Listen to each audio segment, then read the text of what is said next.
So today's talk is about toxic positivity. And this came from a question in a previous live talk where someone asked me if I thought positive affirmations were a good idea. And my knee-jerk response was no.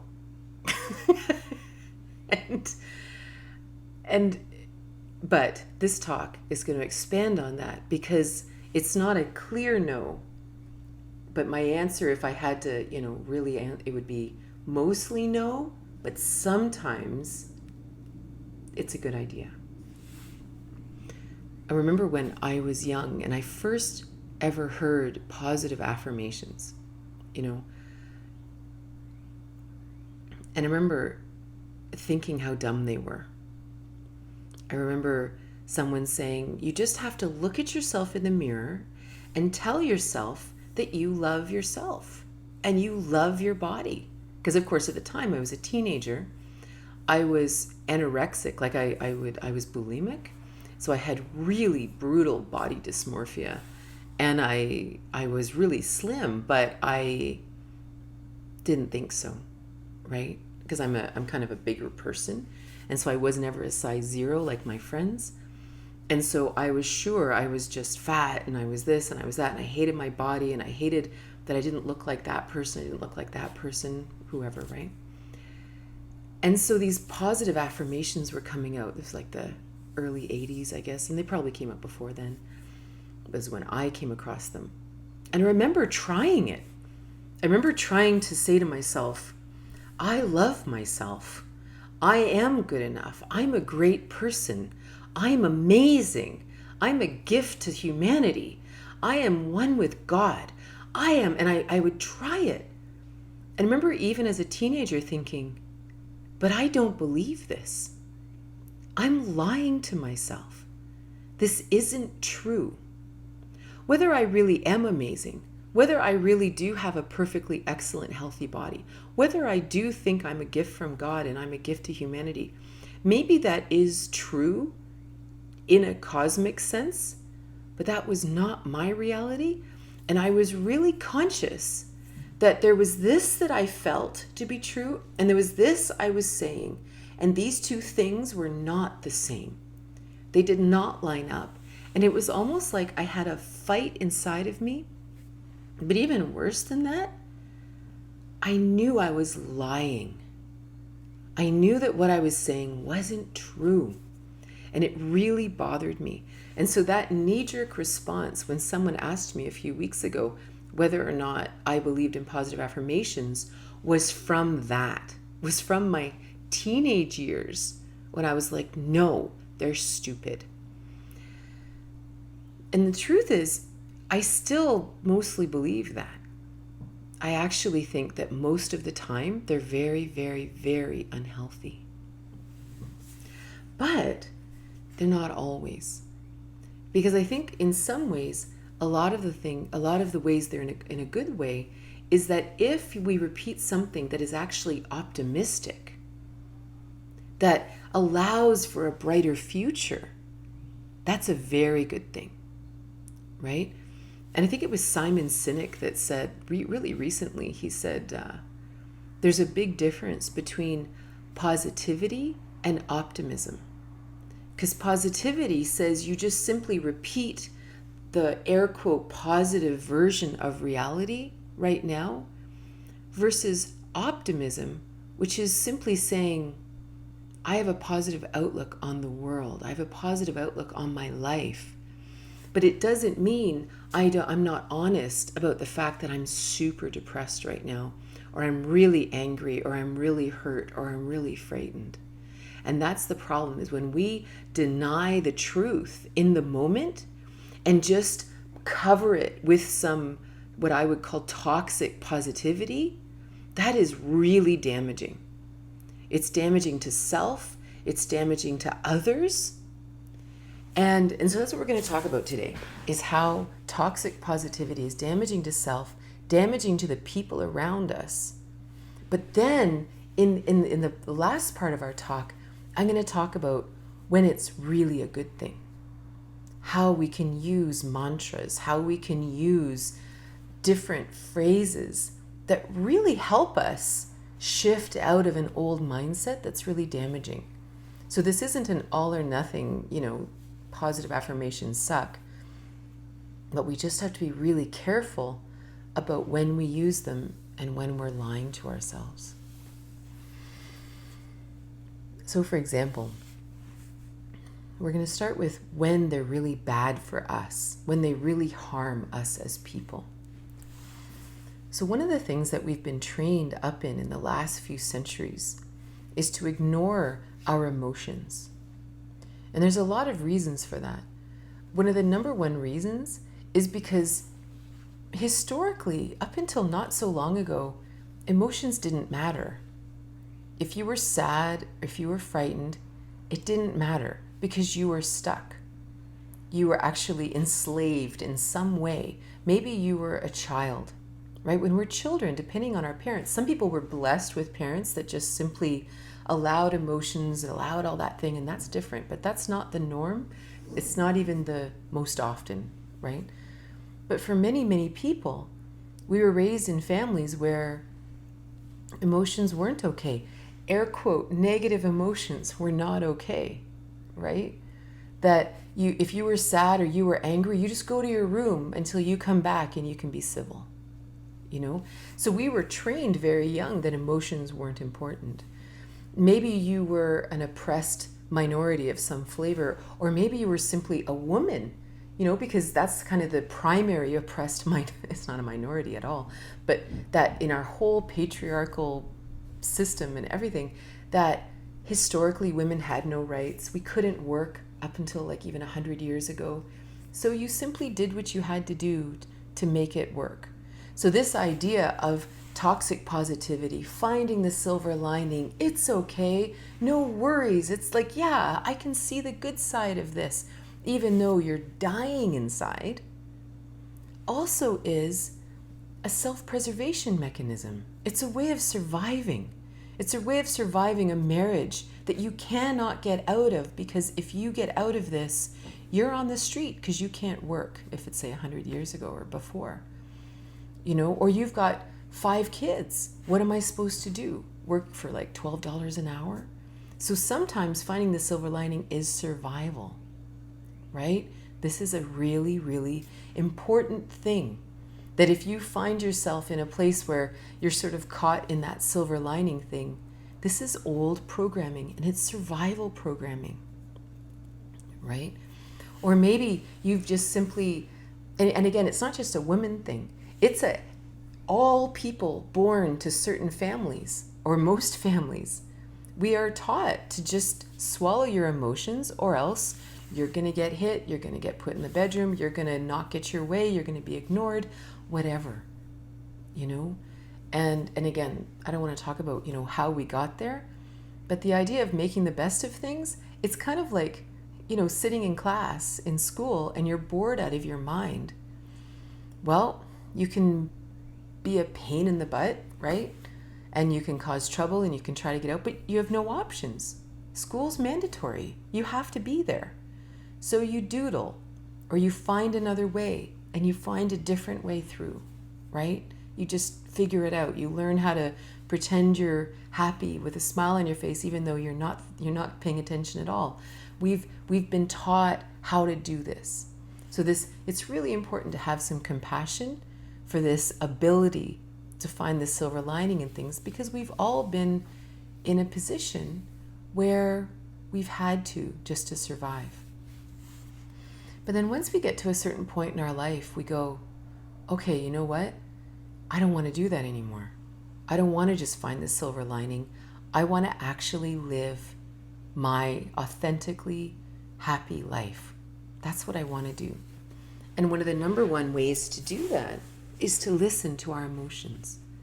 Our emotions are a built-in biofeedback mechanism to tell us whether or not we're on path or not. If we're doing something and it lifts our heart and it makes us happy, then we know we're on the right path. If something's going on and we are frightened all the time, or we're contracted all the time, or we're angry all the time, then we know that something's amok. And again, we've been taught that we're just supposed to stick it out, that there's almost a power and a strength in sticking it out no matter what, even if I'm angry all the time, even if I'm upset all the time. Why? Like, why do we have to stick it out? Why are we not allowed to listen to our emotions and say, but I'm angry. This isn't right. I'm not happy. Why are we not allowed to listen to that? It's kind of that, when you talk to people on their deathbed and you ask them, and they say, I don't know why I didn't change that. I didn't know why I didn't, change direction and actually live a life that was happy for me. Why was I living a life for everyone else? And again, this is training that's been happening over the centuries, through the generations, through our ancestry. It's no small thing. So if we are repeating affirmations that deny the emotions we're feeling right now, that's a huge problem. Then the affirmations are simply bringing forward this negative lineage of ignoring our emotions, ignoring where you are right now for the sake of staying even if you're unhappy, right? And so this is an example where positive affirmations are really damaging, and they simply are bringing forward these family curses, these ancestral traumas that say, just don't say anything, just find the positive, don't cause trouble, just, you can do it. If you can turn that frown upside down, everything will be different, right? This is old bad programming that keeps us stuck, right? So that's an example where positive affirmations are a really bad idea.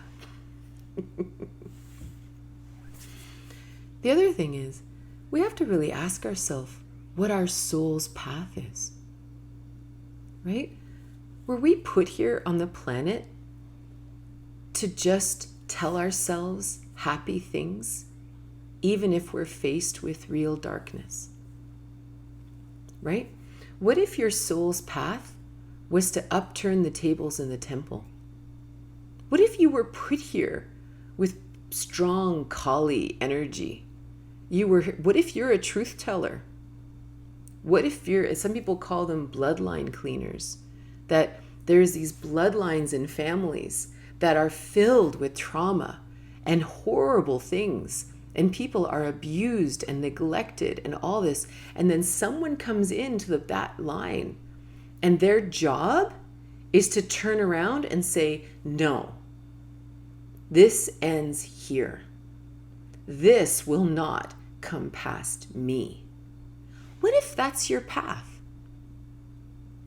And you're sitting there telling yourself all these positive affirmations. No, they're okay. They're just people too. No. What if that's, I'm not saying this should be your soul's path, but what if it is? What if you're the one that says, enough? And it's a strong, powerful statement. I remember one time, years ago, my friend Nelda, she said to me, the word no is such a powerful, singular word in the energetic field, in the spiritual realm. No explanation, no nothing, just no. Sometimes that's what we have to say. Sometimes that's really important. And the last thing you should be doing is talking yourself out of it. Right? It's important. And again, I'm not saying that we should all be rebels, or we should all be bloodline cleaners, or we should all be, that's not it, but it's always important to just ask ourselves, what if I'm not supposed to be Little Miss Sunshine? What if that's not why I was put here? What if I'm a truth teller?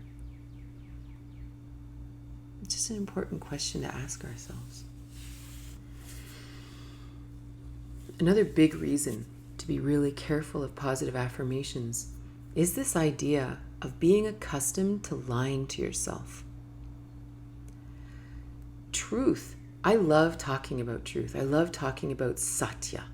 Satya is that it's not just here's how I see it. Satya is you in perfect alignment with self.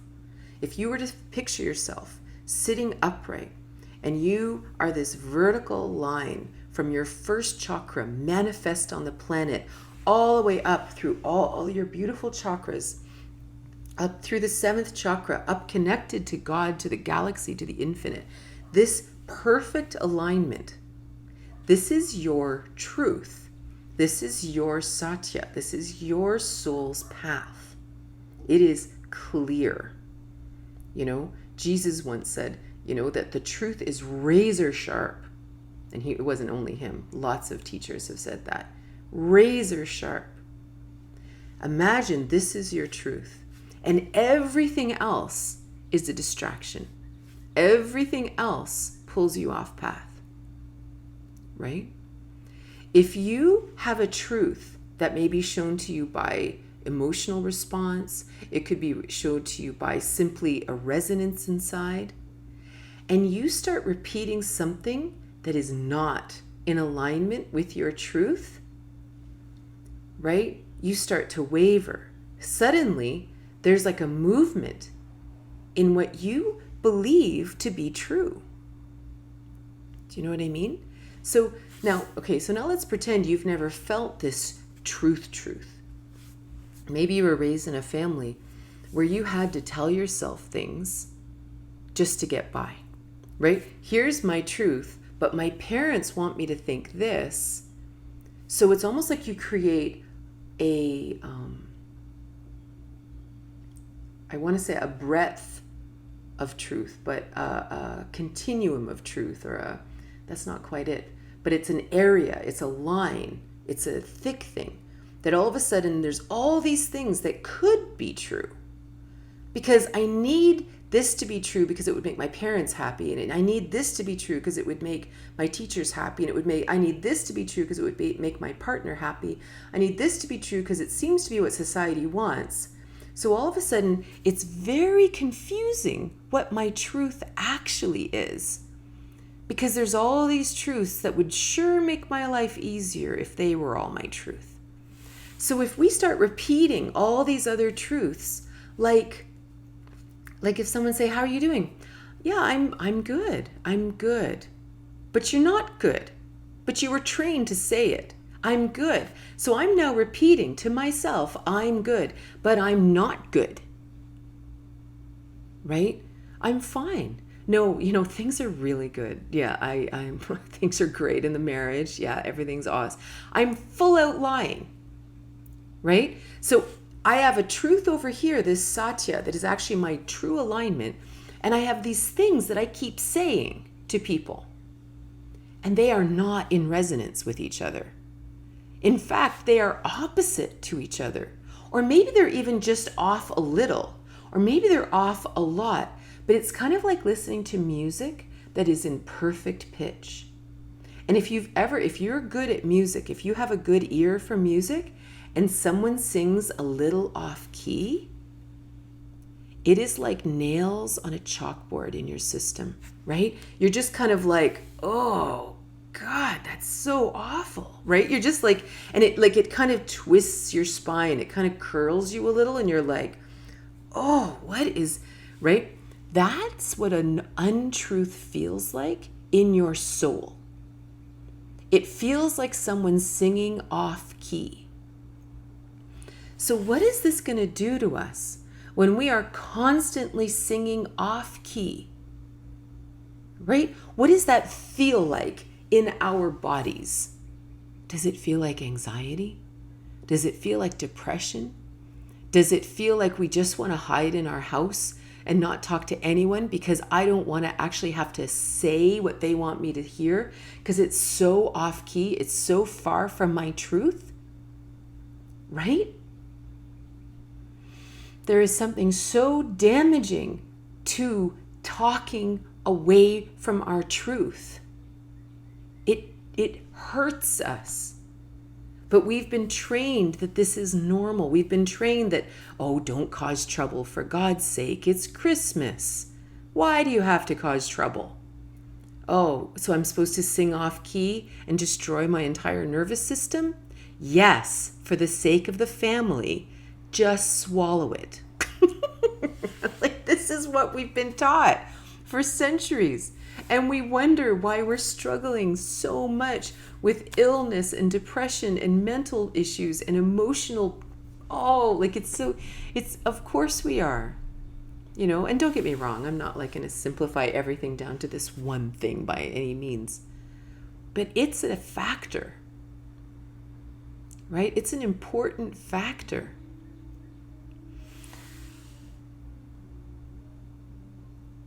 So then you imagine you come to a place where you start to listen to our emotions and we honor our truth, and we kind of look at someone and say, this thing you want me to believe, this is your truth, not mine. It's okay that you have a different truth than mine, but that is actually your truth and it's over there. Here's my truth over here. Oh, and it doesn't matter who they are. It could be your partner. It could be your parents, it could be your kids, it could be people you love, it could be people you respect, it could even be your teachers. But you could say, well, I hear your truth over there. This is my truth. It's funny. There's a lot of things I love about The Matrix, the movie The Matrix. But one of them that really hit me was the scene where Neo goes to the Oracle. And one of the primary things about his visit to the Oracle was that what she said wasn't necessarily true, but it was what he needed to hear in that moment. And this is really important. Like, you might listen to a teacher, you might read a book, you might listen to me, you might listen to your partner, you might listen to your parents, like whoever. And they may say something, and you might want to think it's true. But the truth is, it may go inside of you and you may argue with it. And you might go, that really bugs me. That really pisses me off. Wow, I don't think that's true at all. This is brilliant, because what it's doing is it's creating a little mechanism inside of you saying, well, then what do I believe is true? If that's not true, then what is?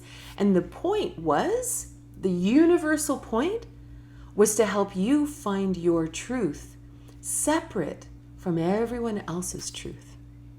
This is really powerful. We don't need to agree with everybody, to be friends, to get along, to make love. We don't have to. They have a different reality.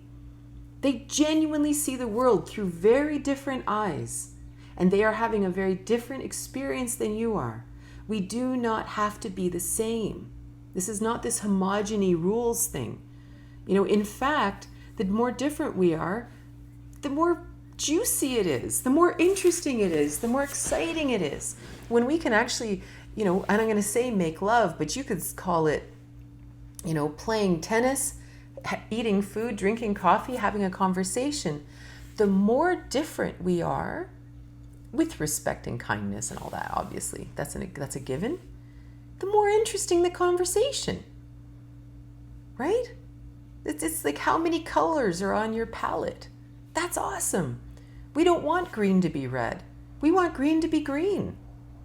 So this idea of really being true to self and allowing everybody else to be themselves is so blissful. And this is where it's so important that we aren't lying to ourselves. And this is, again, one of the dangers of positive affirmations. That we have to always ask ourselves, but is this true? It might sound like a great idea, but is it true for me? Because again, we're using the color palette analogy, if, let's say, someone who's red creates their favorite positive affirmation, and the person who's green is repeating it because it sounds like such a great idea, but all you're doing is making the green more red. Right? No, don't do that. Do whatever it is that makes you more you. That's the most important thing. It's the greatest thing we can do for ourselves, for sure, and definitely everyone else.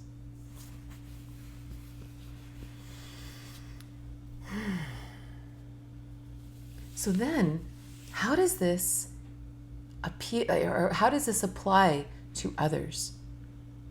Because positive affirmations and repeating them to ourselves really harms our relationships with others.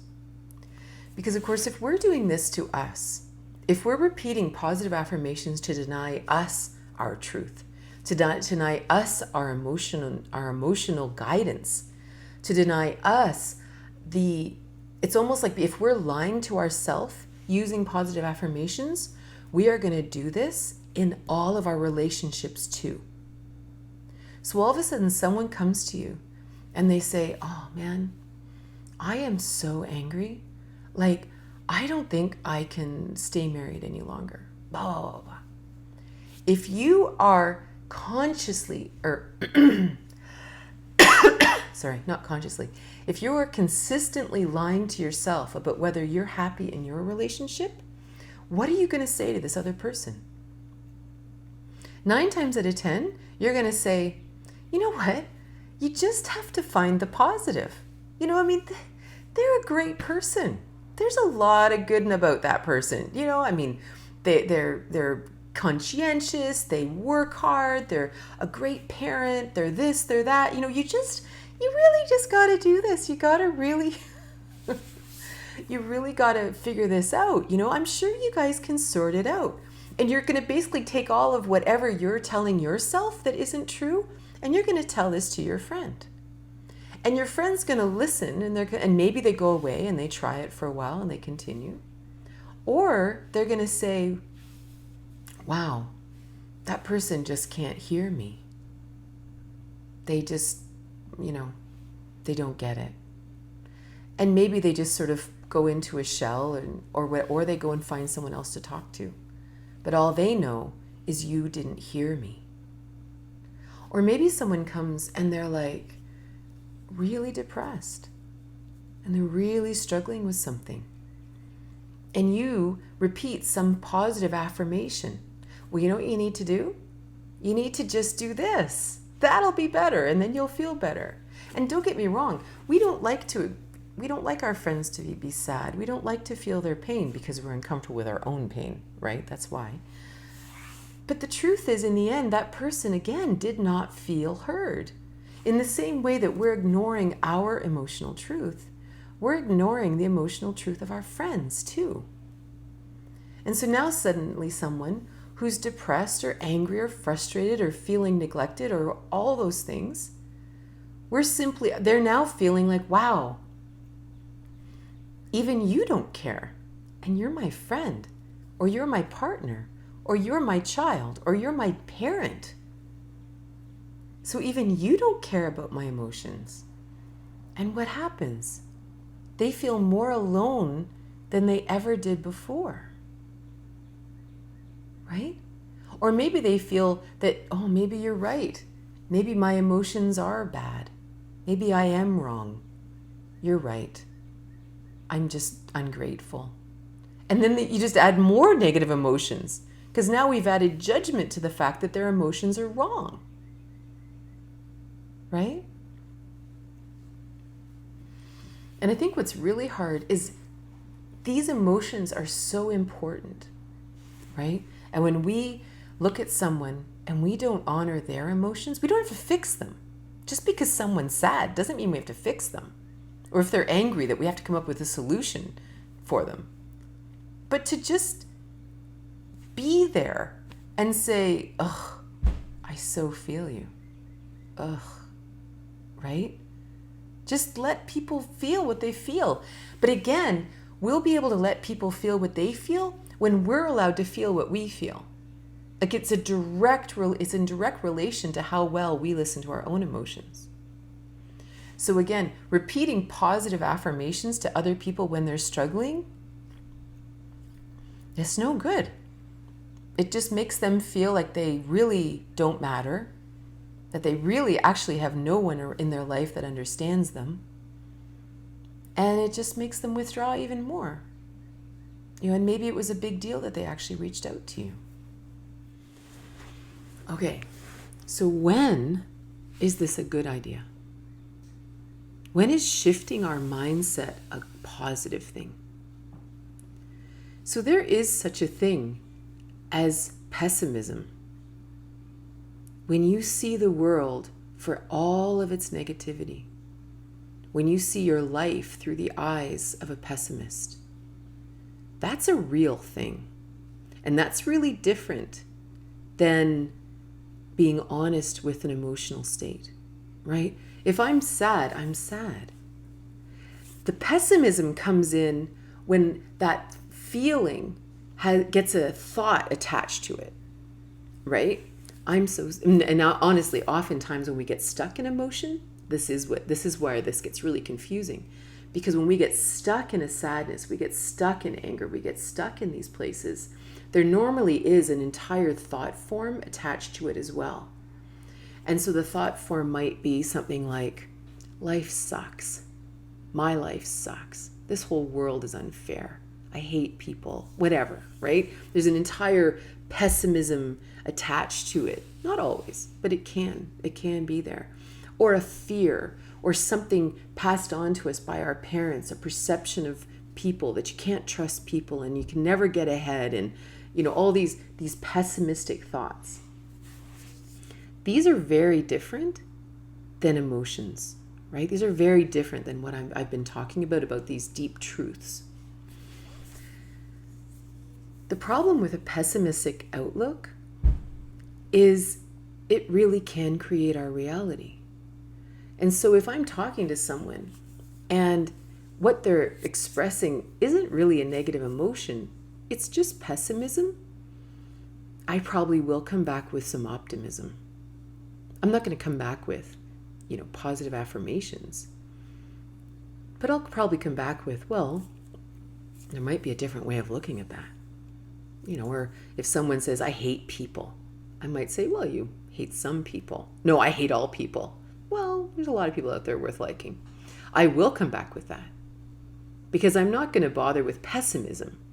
Like, that's a very different thing than I'm feeling really sad. And there might be something if I say, like, are you okay? I'm fine.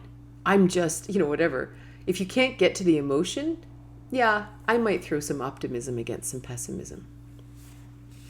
And I want to share something with you that is a little off topic, but it's really current in my thoughts right now about this specific thing, about pessimism versus optimism. And it's a little bit about this positive thoughts and affirmation thing. So in the world of quantum physics, there's two different schools of thought. So quantum physics comes from the idea that, so normally we look at the world through the physical aspect. We look at physics through the physical thing. You take a ball, you throw the ball at a certain speed, gravity, air pressure, all this, we can say the ball will land in a certain place, right? Well, the weird thing is when you go deeper into that ball, there are atoms, and inside the atoms there are electrons, all these things, electrons, neutrons, blah, blah, blah. And if you go inside that atom, these subatomic particles, what makes up the atom, they don't act like the ball does. Sometimes an atom will just blink in and out of existence. Sometimes it'll go through a wall, sometimes it won't go through the wall. It does all these weird things that it cannot be, you can't create a formula for it. The best thing they can do in quantum physics, which is a huge issue, it's not agreed upon, is you can calculate a probability that an electron will be there or not be there. But they have no idea how to track the movement of an electron. So some people say that the quantum world actually sits on the side of the physical world and they just affect each other. That there's two different worlds. There's two different aspects of the world. Other people say, no, we need a unified theory, which was sort of the Einstein idea, that everything has to be one, that the quantum world makes up the physical world. So I was thinking about this on the weekend, and I was thinking about the things in our life that seem to affect our physical world, but you can't see them. I was thinking about this duality. This was Niels Bohr, the Copenhagen interpretation. This was this idea that they're side by side. There's this part that we cannot see, but it affects the physical. And then there's the physical. And the number one thing I was thinking about was our thoughts. Because there's not a single neuroscientist in the world that's ever seen a thought or a memory or anything. And again, this is just something I'm pondering. This isn't fact. This isn't science. This isn't anything. This is just something I offer as a pondering.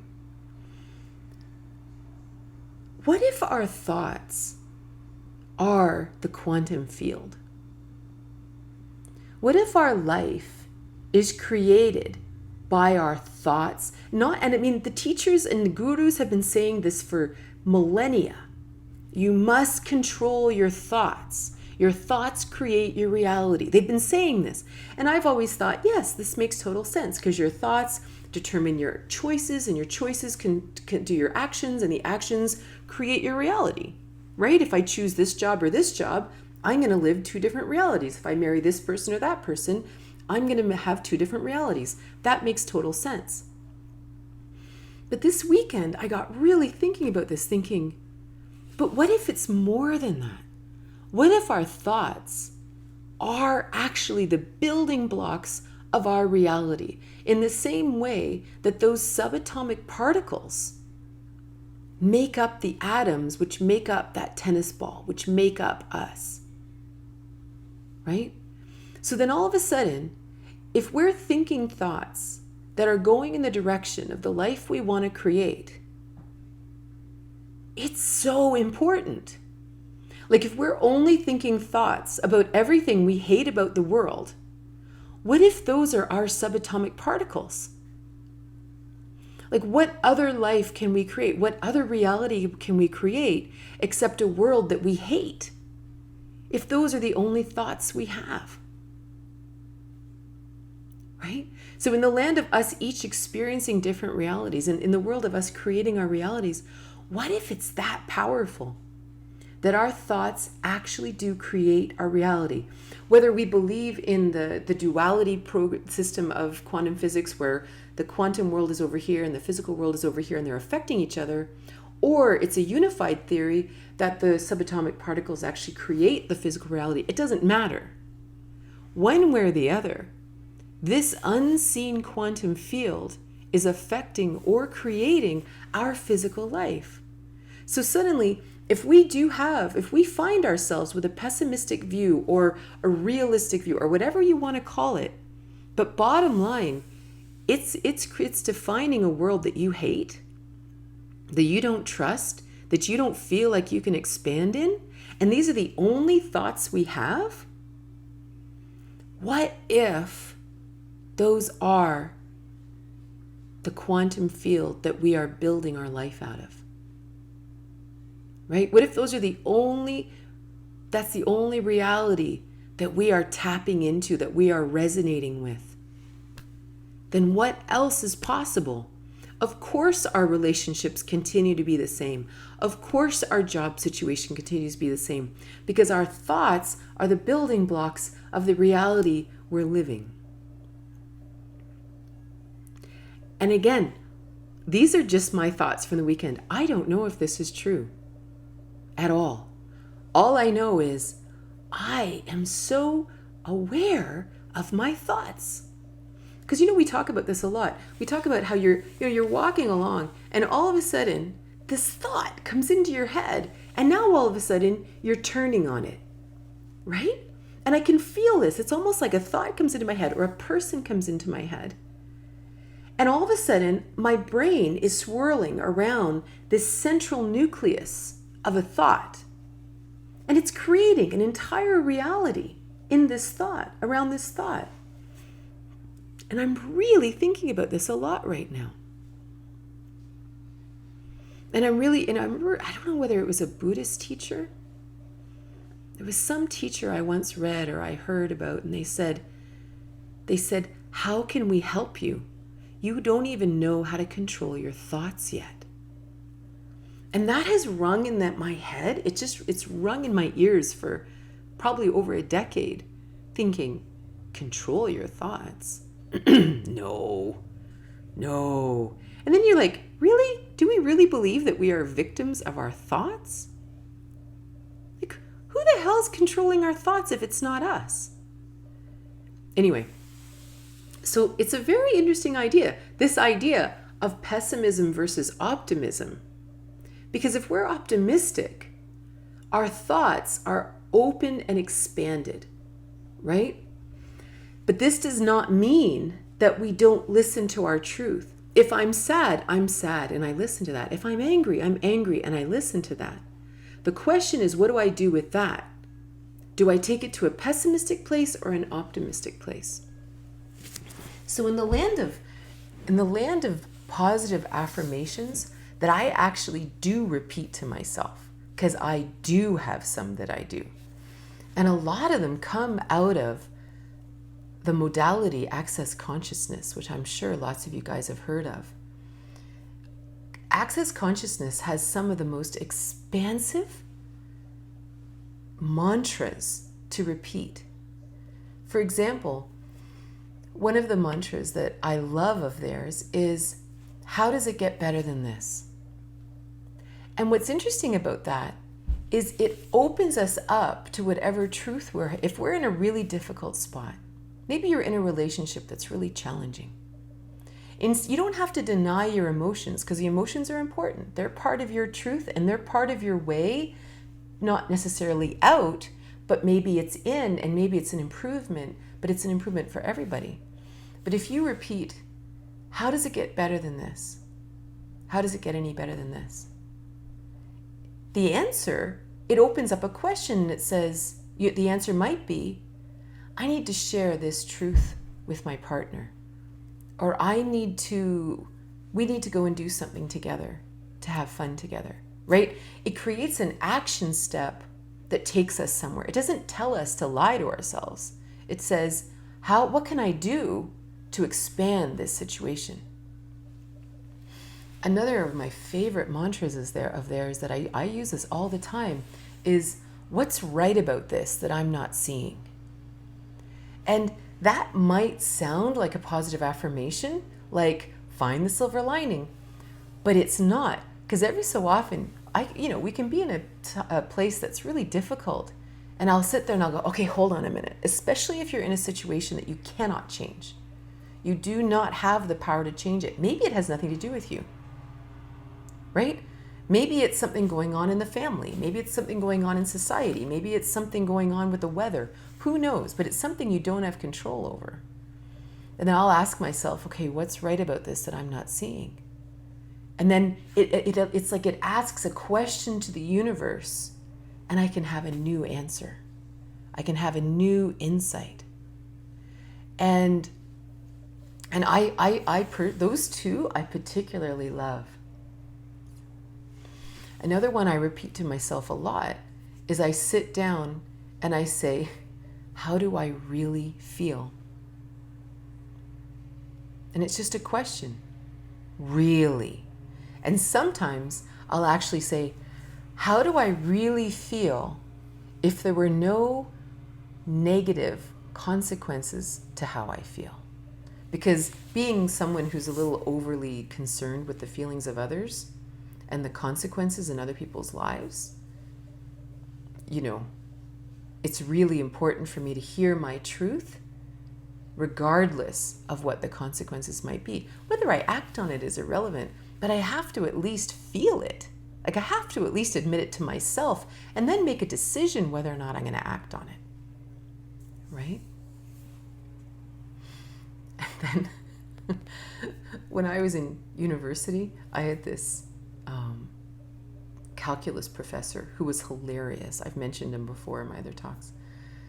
And of course, he would ask us some really hard question, and we're just like, and we were math majors, so like we dug the math, we dug the hard questions, but we also were young and we were really not confident and we wanted to give the right answer. So he'd ask us a question and he might say, Katrina, what do you think the answer is? And I'd be like, like this. And he'd say, gun to your head, what's the answer? And I'd say 5 or or something, whatever it was. Because I had something in me that I wanted to say, but I was afraid it wasn't true. And the funniest thing is, I used it all the time when my kids were little too. I'd say, gun to your head, what's the answer? And they'd say, I don't want to go. They would tell me the truth. So that's actually one that I like to use a lot, which kind of sounds hilarious. And the last thing I want to mention is, in terms of positive affirmations, is in the yogic world, in the spiritual world, we often use like Sanskrit mantras.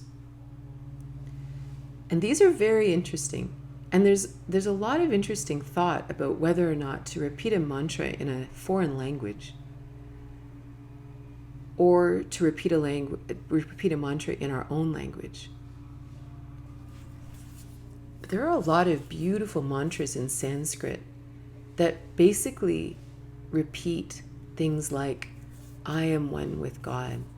I am one with God. And sometimes it's really valuable to repeat it in Sanskrit.